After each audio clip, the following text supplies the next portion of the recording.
प्यारे दोस्तों, कोई तो ज़ात ऐसी है जो इस निज़ाम हस्ती को चला रही है। ये दिन और रात का आना जाना, ये मौसम का बदलना, ये चांद सूरज तारे सितारे आसमान, इन सब का निज़ाम आखिर कौन चला रहा है? तो हम आपको बता दें कि ये अल्लाह ही है, ये अल्लाह ही है, ये अल्लाह ही है जो इस निज़ाम को चला रहा है, जिसने पानी के ऊपर इस जमीन को बिछाया और फिर इस जमीन के ऊपर पहाड़ों को गाड़ दिया, जिसने सातों आसमान को बिना किसी सहारे के खड़ा कर दिया। वो अल्लाह ही है जो इस निजाम शमसी को चला रहा है, जिसमें एक एक कहकशां जो इस दुनिया से लाखों करोड़ों गुना बड़ी है, ये अल्लाह की कुदरत के मोजिज़ात हैं।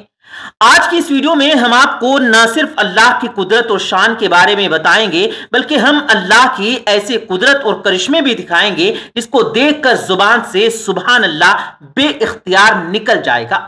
दोस्तों, अल्लाह ताला की शान और तारीफ को सुनना तो सवाब का काम है और इससे आपको नेकियां भी मिलती हैं। तो आप इस वीडियो को पूरा आखिर तक लाजमी देखते रहिए। और आपसे एक छोटी सी गुजारिश है कि अल्लाह से मोहब्बत रखने वाले लोग इस वीडियो को एक लाइक जरूर करें, और जिन लोगों ने चैनल को सब्सक्राइब नहीं किया है वो चैनल को भी सब्सक्राइब कर लें, ताकि आपके लिए हम ऐसी ही प्यारी प्यारी वीडियोस लाते रहें। प्यारे दोस्तों, याद रहे अल्लाह ताला की ऐसी ऊंची शान है जिसको बयान करने के लिए दुनिया के सारे इंसान इकट्ठे हो जाएं और अल्लाह ताला की शान बयान करना शुरू कर दें, तो भी अल्लाह ताला की शान बयान नहीं कर सकते। अल्लाह ताला बार बार अपने बंदों को कुरान पाक में उन निशानियों को गौर व फिक्र की तरफ की ताकीद फरमाता है जो अल्लाह ताला ने इस दुनिया में फैला रखी है, ताकि इंसान अल्लाह ताला की शान का एतराफ करे कि आखिर कोई तो है जो इस निजाम हस्ती को चला रहा है।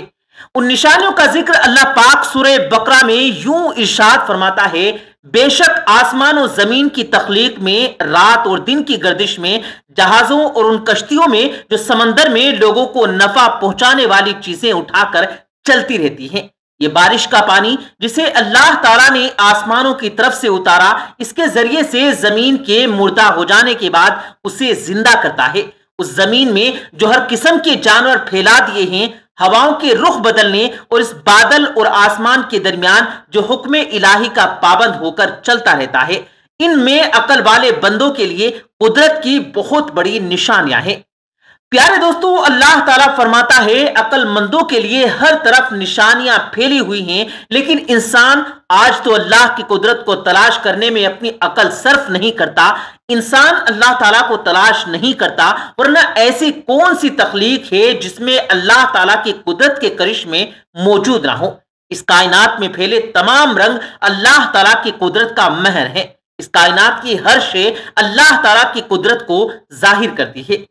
प्यारे दोस्तों, याद रहे ये जमीन का फैलाव और आसमान की बुलंदी कुदरत का करिश्मा है।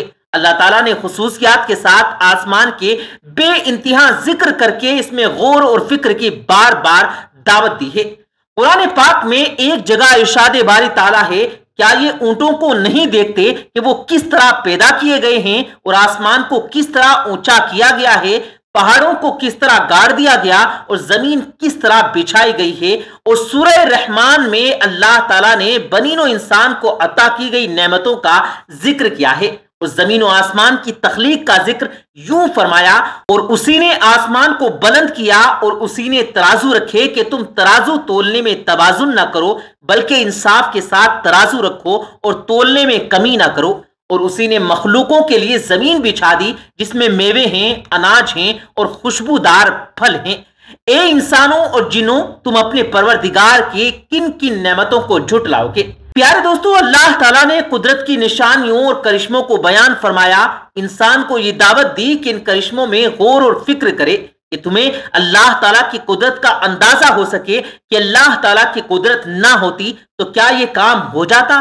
क्या कोई जात ऐसी है जो आसमानों को खड़ा कर सके? क्या कोई जात ऐसी है जो इतने बड़े पहाड़ों को खड़ा कर सके? याद रहे, जो अल्लाह ताला ने पहाड़ को नक्श किए हैं वो एक दूसरे से अलग अलग हैं, रंग में अलग हैं, शक्ल में मुख्तलिफ हैं। किसी पहाड़ में सिर्फ पत्थर ही पत्थर हैं, किसी में मिट्टी ही मिट्टी है, कुछ तो ऐसे हैं जिनमें आग का लावा भरा हुआ है। दोस्तों, ये सब अल्लाह ताला की कुदरत के गुलाम हैं। अल्लाह ताला की बनाई गई ये सब अल्लाह ताला के करिश्मे हैं। वो अल्लाह जो चाहे आग को पानी से मिला दे, अल्लाह चाहे तो पहाड़ को आग बना दे। پھر اگر انسان پانی کے نظام کو سوچے تو پہاڑوں پر برف کا بننا، برف کا جمنا اور پھر اس کا پگھلنا سب اللہ کی قدرت کی نشانیاں ہیں۔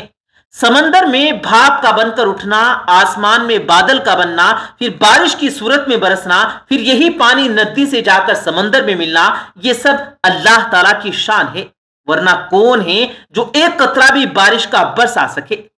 پیارے دوستو، آپ اللہ تعالیٰ کی قدرت کے مظاہروں کو اسکرین پر بھی ملاحظہ فرما رہے ہیں۔ اس میں سے اللہ تعالیٰ کی قدرت کا ہر ایک کرشمہ ایسا ہے جو اللہ تعالیٰ کی شان کو بیان کرنے والا ہے۔ آپ کو ان کرشموں کو دیکھ کر کمنٹس میں سبحان اللہ ضرور لکھنا ہے۔ پیارے دوستو، یہ انسان اللہ تعالیٰ کی نشانیوں کو غور و فکر کرنے لگے تب اسے سمجھ میں آئے کہ اللہ تعالیٰ کتنا بڑا ہے۔ اللہ تعالیٰ سب سے بڑا ہے۔ یاد رہے، یہ کائنات تو اللہ تعالیٰ کی بنائی ہوئی ایک چھوٹی سی تخلیق ہے۔ اللہ تعالیٰ کی تخلیق تو ایسی ہے جو انسان کی گمان سے بھی بہت پرے ہے۔ ایک روایت میں آتا ہے اللہ تعالیٰ سب سے ادنا جنتی کو جو جنت عطا فرمائے گا وہ جنت اس دنیا کی نسبت 10 گنا بڑی ہوگی۔ اب آپ خود سوچ سکتے ہیں کہ سب سے ادنا جنت اتنی بڑی ہے تو اعلیٰ درجوں والوں کا کیا عالم ہوگا؟ یہ دو جہاں کی جو جنت ہوگی اس کا کیا کہنا؟ جنت کو بنانے والی، جنت کو پیدا کرنے والی ذات کس قدر بڑی ہوگی، کتنی عظمت والی ہوگی۔ پیارے دوستو، اللہ تعالیٰ کے مظاہر ہمیں تلاش کرنے چاہیے۔ اللہ تعالیٰ کی ذات پر کبھی بھی کوئی سوال نہیں کرنا چاہیے۔ اللہ تعالیٰ کی وحدانیت اور توحید کا اقرار کرنا ضروری ہے۔ تمام جہانوں کو چلانے والی ذات اللہ ہی کی ہے۔ اللہ ایک ہے، اللہ کو کسی نے پیدا نہیں کیا اور نہ ہی اللہ کی کوئی اولاد ہے، نہ ہی اللہ کی کوئی بیوی ہے۔ اللہ بے نیاز ہے، اللہ گناہوں سے پاک ہے۔ تو دوستو، یہ ویڈیو آپ کو کیسی لگی کمنٹ کر کے ہم کو ضرور بتائیے گا، اور اس ویڈیو کو جس میں اللہ تعالیٰ کی شان کی بڑائی کی گئی ہے، آپ اس ویڈیو کو دوسروں تک بھی شیئر کیجیے گا۔ ویڈیو پسند آنے کی صورت میں اسے لائک بھی کیجیے گا۔ ہم ملتے ہیں پھر ایک نئی ویڈیو کے ساتھ، تب تک کے لیے اللہ حافظ۔